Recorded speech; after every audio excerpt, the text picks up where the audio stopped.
lifted from heaven to a manger.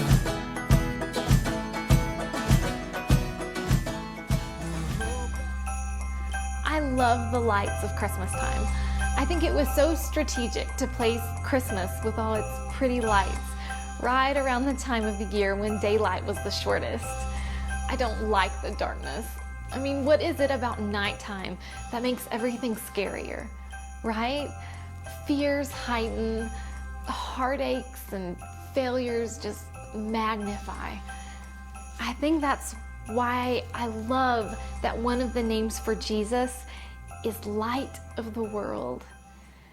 Let's think for a moment how Jesus came into this world.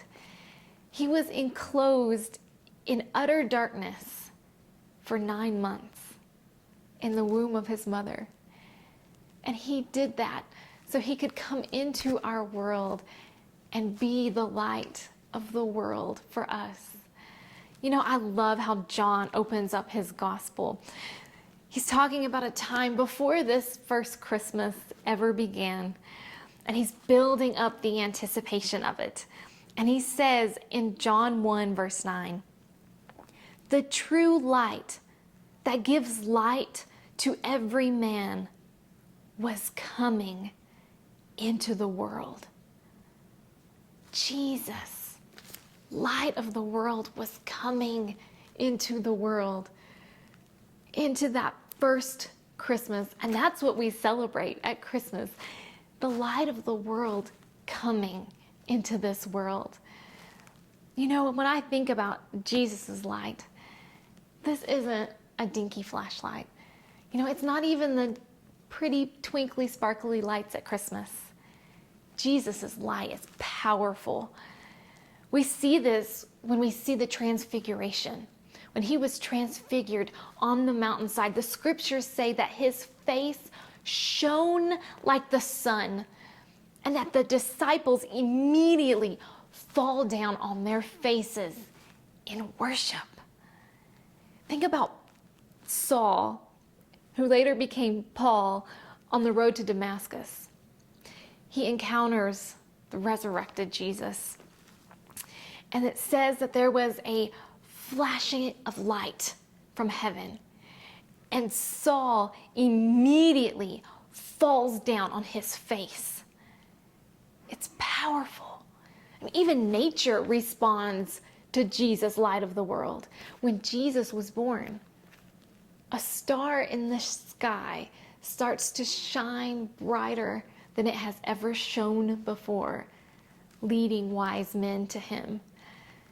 When Jesus was crucified and died, the scriptures say that the land was covered in darkness for 3 hours because the light of the world had left.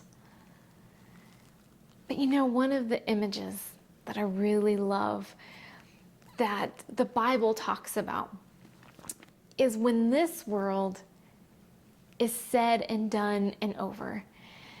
The Bible talks about a time when this world is over and God will build and create a new heaven and a new earth. And Isaiah prophesies about this in Isaiah 60.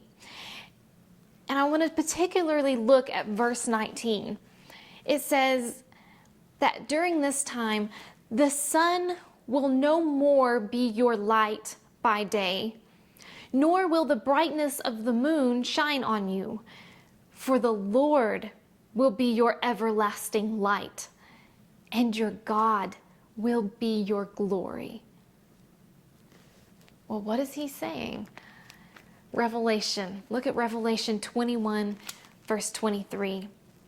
And here is what it says. It's talking about the new Jerusalem. And it says this: "The city does not need the sun or the moon to shine on it, for the glory of God gives it light. And," get this, "the Lamb is its lamp." Someday, Jesus, Light of the world, will quite literally be the light of the world. I think that is awesome. And I think that some of us needed to be reminded of that today, of Jesus, light of the world. We need Jesus to shine in our dark places. We need Jesus to light our path. John 1 verse 5, it says this: "The light shines in the darkness, but the darkness has not overcome it." And my friends, the darkness will never overcome it. Jesus said in John verse 8, "I am the light of the world. Whoever follows me will never walk in darkness." Believe it today. No more darkness. Not for you. Jesus is the light of the world, and he is powerful, and he is forever. May Jesus shine on you today.